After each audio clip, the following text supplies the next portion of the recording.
नमस्कार साथियों। नवा नवा रायपुर छत्तीसगढ़ से ये सूचना आई है। ये सूचना किसके लिए, आइए देखते हैं। ये सूचना वहाँ हो रहे document verification PGT biology, PGT इतिहास और टीजीटी लाइब्रेरियन के लिए है। क्या है, कई बच्चों की वहाँ समस्याएं आ रही थी कि साहब हमारा डॉक्यूमेंट नहीं है, फलाना नहीं है, ढीका नहीं है। उसके लिए उन्होंने ये पूरा सूचना दी है जो आपको पढ़नी है। आइए देख लेते हैं क्या है ये सूचना। इसमें लिखा हुआ है कि जो भी विज्ञापन में शर्तें हुई हैं, जो भी शर्तें हैं विज्ञापन में और जो भी दस्तावेज है उनका होना अनिवार्य है। मतलब आपके पास जो क्राइटेरिया है वो आपका पूरा होना चाहिए।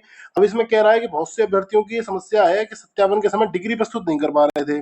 बहुत बच्चों की यूनिवर्सिटी ने डिग्री रोक रखी थी, आगरा यूनिवर्सिटी की डिग्री रुकी हुई है, जो अदर यूनिवर्सिटी से आगरा यूनिवर्सिटी में कर रहे हैं। ऐसे कई परेशानियां बच्चों की, जो डिग्री नहीं है वो केवल मार्कशीट ही उपलब्ध करा पा रहे हैं। ऐसे बच्चों को सूचित किया जाता है कि वो डिग्री सर्टिफिकेट प्रस्तुत करना अनिवार्य है, आपको डिग्री ले जाना अनिवार्य है। और डिग्री अगर उपलब्ध नहीं करा पा रहे हैं तो 15 दिवस में डिग्री आपको उपलब्ध कराने हेतु एक अंडरटेकिंग फॉर्म प्रस्तुत करना होगा। आपको एक अंडरटेकिंग फॉर्म मिलेगा जिसमें आप लिख के दोगे कि साहब हम जो है 15 दिन के अंदर आपको जो है डिग्री उपलब्ध करवाएंगे। और और डिग्री प्राप्त होते ही नोडल अधिकारी के सत्यापन समिति के पास यहाँ पर ही छत्तीसगढ़ में दोबारा जाके आपको जो है उपस्थित होकर ओरिजिनल डिग्री का सत्यापन करवाना है। तो उम्मीद है कि एक ये पॉइंट आपके समझ में आ गया होगा। चलिए आगे देखते हैं क्या है। ये जाति प्रमाण पत्र के संबंध में है। बहुत से बच्चों की जाति प्रमाण पत्र के संबंध में समस्या आ रही है कि वो जो है राज्य का अलग तरीके का होता है, केंद्र का जो क्राइटेरिया वो जो होता है जारी करने का, निर्गत करने का जो तरीका होता है वो अलग होता है। इसके संबंध में नवा रायपुर छत्तीसगढ़ कह रहा है कि दस्तावेज सत्यापन के संबंध में विज्ञापन में प्रकाशित केंद्र सरकार की तरफ से फॉर्मेट, जो फॉर्मेट विज्ञापन में है उसी फॉर्मेट के तरीके से आपका जो है होना चाहिए। और मैं अभी आपको दिखाता हूं कि विज्ञापन में कौन सा फॉर्मेट है। चलिए आगे देख लेते हैं। इसी वीडियो में मैं आपको दिखा दूंगा फॉर्मेट कैसा होना चाहिए। इसके अलावा पहले हम इसे पढ़ लेते हैं, फिर मैं आपको फॉर्मेट बताऊंगा कैसा फॉर्मेट है। सक्षम अधिकारी द्वारा जाति प्रमाण पत्र मान्य किया जाएगा, उसी फॉर्मेट में होगा। अगर अलग फॉर्मेट में है, जैसे यूपी का अलग फॉर्मेट में है, छत्तीसगढ़ का अलग फॉर्मेट है, उनका ऐसा नहीं चाहिए। एक ही फॉर्मेट है जो हमने अपने विज्ञापन में जारी किया है, वैसा ही फॉर्मेट में होना चाहिए। कुछ राज्यों में अलग अलग फॉर्मेट में है। देखिए अन्य जगह पे उदयपुर है, हैदराबाद है, इन जगहों पे वो सर्टिफिकेट मान्य हो रहा है। वो कुछ कह नहीं रहे हैं। उदयपुर में मैंने बच्चों से बात करी है, कुछ हैदराबाद गए और कुछ अन्य जगहों पर जो जा रहे हैं वहां मान्य हो रहा है। लेकिन जो बच्चे छत्तीसगढ़ जा रहे हैं उनके लिए ये भाई विशेष सूचना है कि आप अपना जो है ये जो उसी फॉर्मेट में लेके जाना, अन्यथा वो आपको रोकेंगे। इसके अलावा इसमें कहा जा रहा है कि राज्य में प्राधिकृत अधिकारी द्वारा घोषित किया गया हो और इसमें जिस अधिकारी ने पद लिखा हुआ वही मान्य होगा। माने जो अधिकारी जिस अधिकारी द्वारा निर्गत, जैसे कि नायब तहसीलदार निर्गत करता है तो तहसीलदार के ही हाथ का होना चाहिए। कुछ लोग होते हैं प्रधान से लिखवा के चले जाते हैं, या कोई और अधिकारी निर्गत नहीं करेगा, जो अधिकारी उसमें मान्य होगा। तो मैं अभी आपको फॉर्मेट दिखा दूंगा इसी वीडियो में, आप देख लेना। इसके अलावा इसके अतिरिक्त विज्ञापन में कट ऑफ डेट, ये कट ऑफ डेट की बहुत बड़ी समस्या थी सभी कैंडिडेट की। सब कट ऑफ डेट के बाद का है तो पहले का होना चाहिए, जाति प्रमाण पत्र प्रस्तुत करना होगा तक। कट ऑफ डेट तक जारी होने वाला है ना, ये आप यहाँ ध्यान से देखोगे तो यहाँ लिखा हुआ है कट ऑफ डेट तक। कट ऑफ डेट तक जारी होना चाहिए आपके पास। कुछ बच्चों का है कि बाद का जारी हुआ है, तो रायपुर में दिक्कत हो रही है, छत्तीसगढ़ में।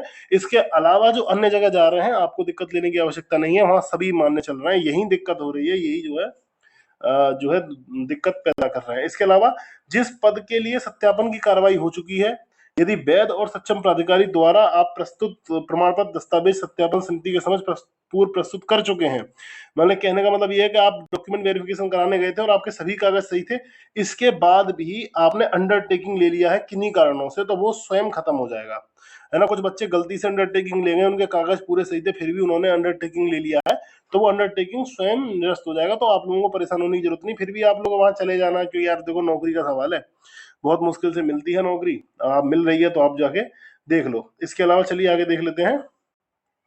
ये चलिए आगे देख लेते हैं। ये कह रहा है जो अभ्यर्थी ट्रेन से जा रहा है रायपुर, उनके लिए बता रहे हैं, जो ट्रेन से रायपुर आ रहे हैं उनके लिए बहुत बढ़िया है। बीआरटीसी की बस मिली हुई है जो वातानुकूलित है और उपवारा तक जाएगी। ये इसे आप देख लीजिए। अगर आप डॉक्यूमेंट वेरिफिकेशन जा रहे हैं तो ऊपर वारा तक की टिकट प्राप्त करें। वहां से ऊपर वारा बस टर्मिनल से 5 किलोमीटर की 0.5 यानी 500 मीटर की दूरी पर है। अगर आप फ्लाइट से पहुंच रहे हैं तो आपके लिए केवल कैब और टैक्सी ही उपलब्ध है, जिसकी दूरी 14 किलोमीटर है, यानी एयरपोर्ट से वो 14 किलोमीटर दूर है।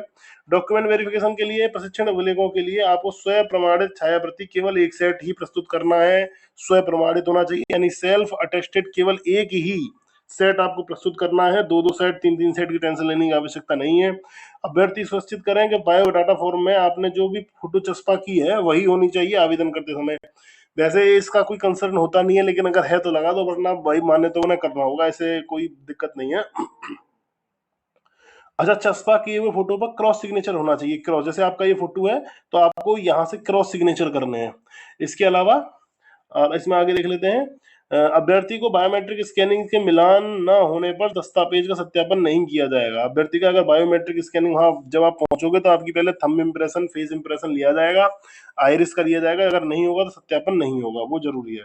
बायोडाटा में दर्शित पता वही है जो आवेदन के वक्त लिखा हो। हाँ, बायोडाटा फॉर्म में एक पता आपको लिखना है, वही लिखना जो आपने जो है उसमें लिखा हो। ऐसा ना हो कि भाई उस समय आप कहीं और थे, आप कहीं और का दे रहे हो, वही एड्रेस लिखना पड़ेगा जो आपने फॉर्म में लिखा है। बायोडाटा फॉर्म के अंदर मार्कशीट या अगर आपके किसी अन्य डॉक्यूमेंट पर कहीं और का लिख रहा है उससे मतलब नहीं है। फॉर्म में जो आपने एड्रेस डाला है वही वही आपको लिखना है बायोडाटा फॉर्म में। ये लिखा हुआ है बायोडाटा में दर्शित पता वही हो जो आवेदन करते वक्त लिखा था, जो एप्लीकेशन फॉर्म में आपने लिखा है वो।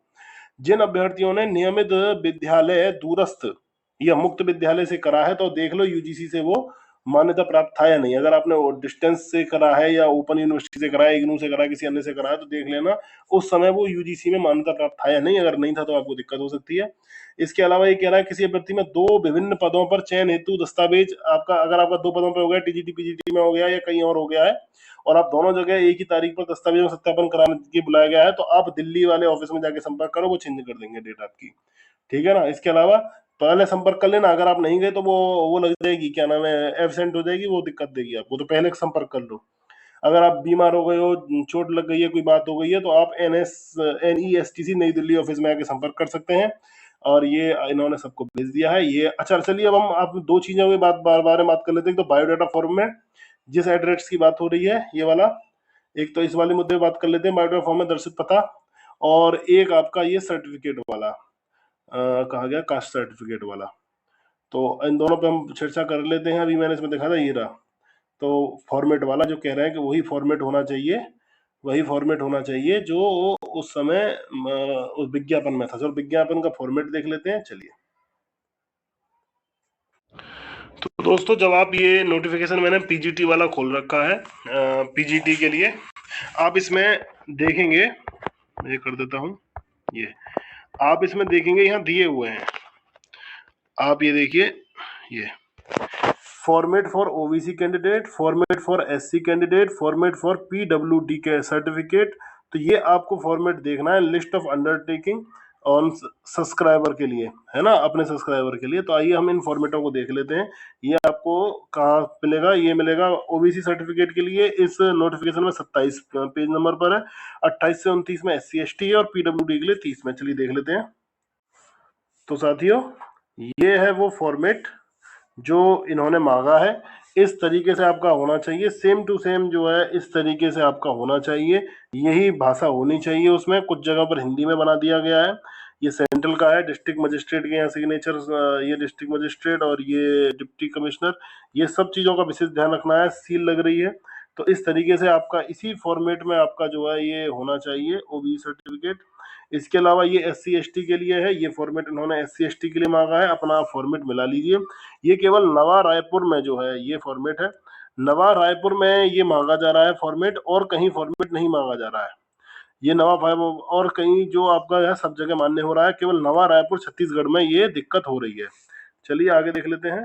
साथियों, अगर किसी को ये PDF चाहिए तो आप हमारे टेलीग्राम चैनल से डाउनलोड कर सकते हैं। ये है हमारा टेलीग्राम चैनल। अभी साथियों, ये है हमारा टेलीग्राम चैनल क्लासेस हरिगढ़, आप इसमें इसे डाउनलोड कर सकते हैं।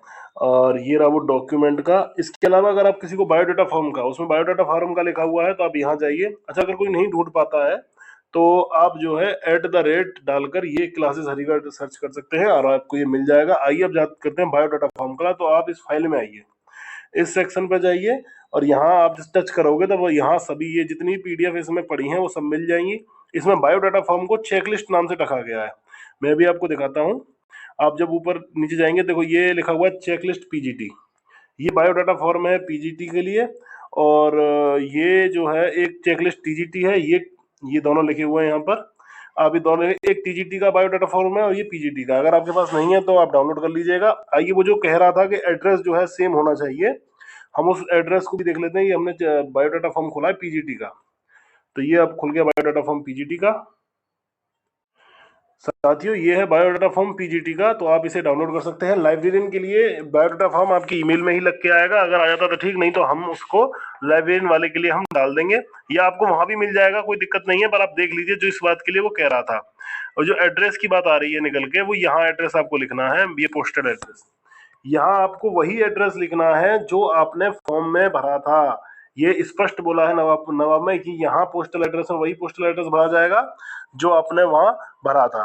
तो उम्मीद है कि आपको ये वीडियो पसंद आया होगा, और अधिक जानकारी के लिए आपको हम, अगर कोई और प्रॉब्लम है तो आप नीचे कमेंट सेक्शन में बता सकते हैं, हम आपको जल्दी उसका सॉल्यूशन देंगे। बहुत बहुत धन्यवाद। क्लासेस रेडी कर आप सभी को धन्यवाद देता है।